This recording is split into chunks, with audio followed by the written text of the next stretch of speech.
broadcasting live from SNS Newsroom Cebu. Good morning, Philippines. Good morning, Cebu. It is a sunny day, August 30, 2022. This is Judea Kiev Pukita. And this is Crisindesa Velarde serving you the hottest and the most leading news of the hour. Your news, our business. For the headline news. For the international news, Simon Freud explained Freudian theory of personality and its psychosexual stages. For the second headline news, Sigmund Freud contribution to the intellectual revolution.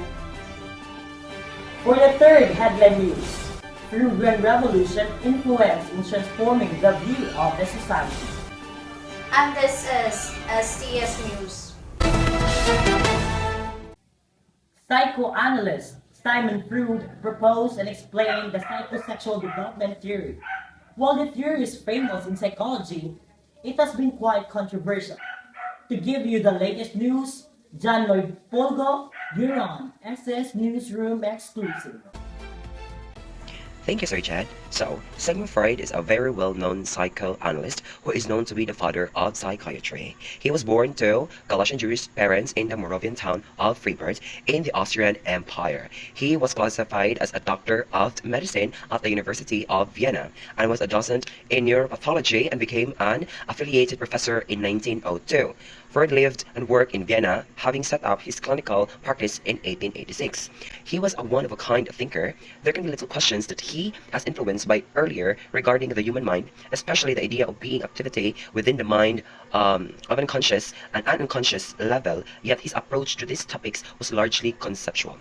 His theoretical thoughts was originally and they were unique. It is a testament to Freud's mind to know that whether you disagree, or ambivalent about his theory, it remains as a theoretical cornerstone in his field of expertise.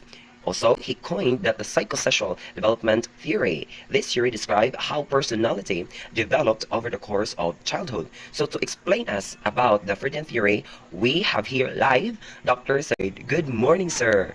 Good morning. You are known to your Freudian theory of personality. So can you elaborate what it's all about?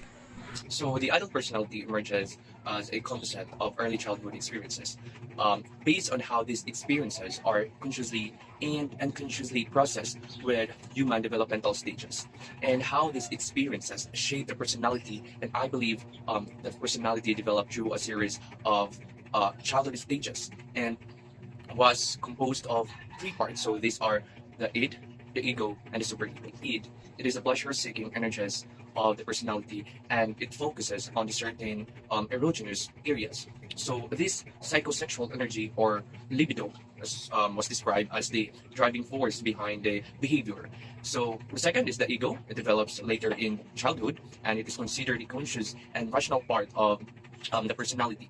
So the superego, it develops as a result of training, teaching, and socialization, and it is a moderator of the id and the ego. So, believing that most human suffering is determined during childhood development, I emphasize the 5 stages of psychosexual development, which are the oral, the anal, the phallic, the latency, and the genital stage. Oral stage occurs from birth to 1 year, and the erogenous zone is the man, basically infants interact with its environment, primarily with the mouth and the basic reflexes such as rooting and sucking. Because the infant is entirely dependent upon caretakers, the infant develops a sense of trust and comfort through the oral stimulation and of feeding and sucking things.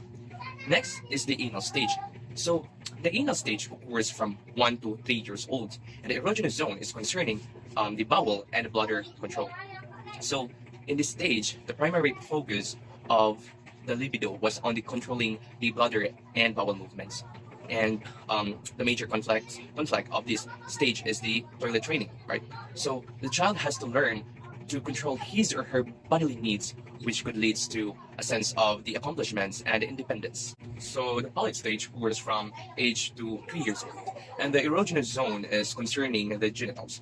So at this age, children begin to discover the differences between the males and the females.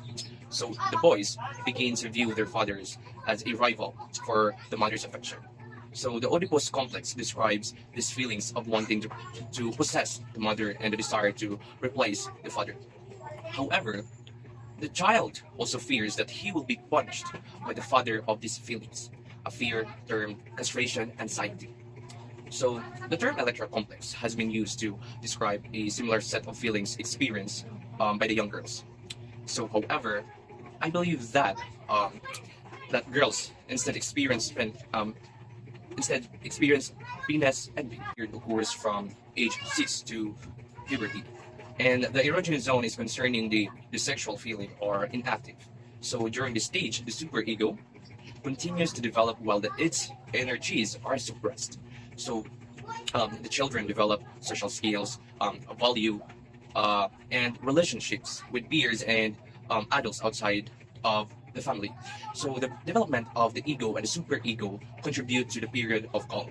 And the stage begins around the time that children enter into the school and become more concerned with their relationship, their hobbies, and other interests. So this period is a time of exploration in which the the sexual energy repressed or dormant. So this energy is still present, but it is sublimated into other areas such as the intellectual pursuits and social interactions. Age is important in the development of social and communication skills as well as self-confidence. So, lastly, the genital stage, it appears from puberty to death. The erogenous zone is the maturing of sexual interest.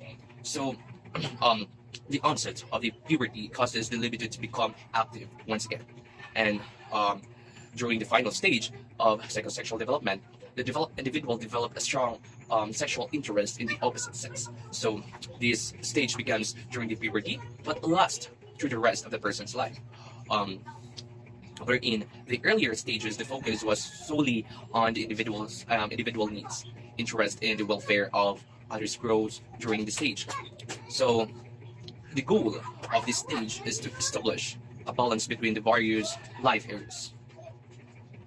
Alright, that is Dr. Sigmund Freud. Sir Jed? Lloyd, have you asked Dr. Freud if is there any possibility that a person can complete the task of every developmental stage? What could be its effect? Yes, not every person can complete the necessary task of every developmental stages. When they don't, the result can be mental condition requiring psychoanalysis to achieve proper functioning. So that is why it is important to successfully complete the psychosexual stages to have a healthy personality. If certain issues are not resolved at the appropriate stage, fixation can occur.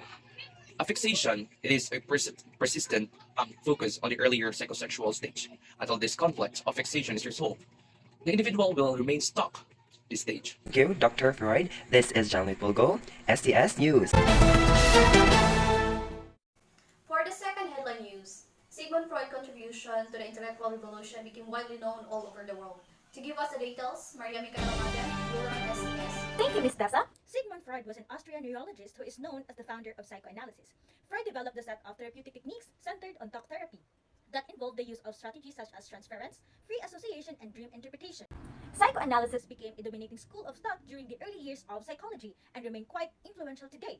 In addition to this influence on psychology, Freud's ideas have permeated popular culture and concepts such as the Freudian slip, the unconscious, wish fulfillments, and the ego are even commonly used in everyday language. In terms of practical treatment, psychoanalytic sessions often feature a process of free association, where patients discuss thoughts, feelings, memories, and dreams, and the psychoanalyst attempts to uncover elements of these unconscious thoughts and desires. One of the key components of psychoanalysis is the idea that many psychological disorders stem from childhood trauma and repressed sexuality. The task of psychoanalysts is often to uncover these buried experiences and feelings, to reduce the tension between the conscious and unconscious mind. His works and writings contribute to our understanding of personality, clinical psychology, human development, and abnormal psychology. This is Maria Micaela, STS News. Freud enormously influential in the fields of psychology and psychiatry, many of his ideas influenced in transforming the view of the society. To give us an update, I'm Radio, you're on STS News Exclusive. Freudian evolution relates the ideas or methods of Sigmund Freud, especially those how about people's hidden thoughts and feelings influence their behavior with respect to the causes and treatment of neurotic and psychopathic states, the interpretation of dreams, etc. Also, it relating to or influenced by Sigmund Freud, and his methods of psychoanalysis, especially with reference to the importance of sexuality in human behavior. To give us an explanation about the Freudian revolution impact on society, we have Dr. Gwen Nakwa, a licensed psychiatrist. Dr. Nakwa, can you tell us what is the impact of Freudian revolution? Sigmund Freud revolutionized the understanding and treatment of mental disorders. He created the psychoanalytic theory of personality, but beyond this, he profoundly changed our understanding of humanity, thought, and culture. With that, Freud's most obvious impact was to change the way society thought about and dealt with mental illness. Before psychoanalysis, which Freud invented, mental illness was almost universally considered as organic, and it was thought to come from some kind of deterioration or disease of the brain. Thank you, Dr. Nakwa. The development of psychoanalysis was represented a great intellectual revolution which overthrew the most cherished concept of Freud's age. Sigmund Freud theories and work helped shape the current views of dreams, childhood, personality, memory, sexuality, and therapy. Freud's work also laid the foundation for many other theories to formulate ideas, while others developed new theories in opposition to his ideas. Others developed theories that reflected their own spin of psychoanalysis, but Freud's theory of unconscious dynamic was widely accepted. Today, a concept of unconscious is embedded in almost every model of human behavior, and in every profession from psychiatry to marketing, from coaching to teaching. This is Albert Radio, STS News. That is all for our headline news this morning. Thank you for watching. Again, this is Julia Pukita. And this is Christine Desa Velarde, together with the STS News reporter. We serve you the hottest and the most leading news of the hour. Your news, our business. Good morning.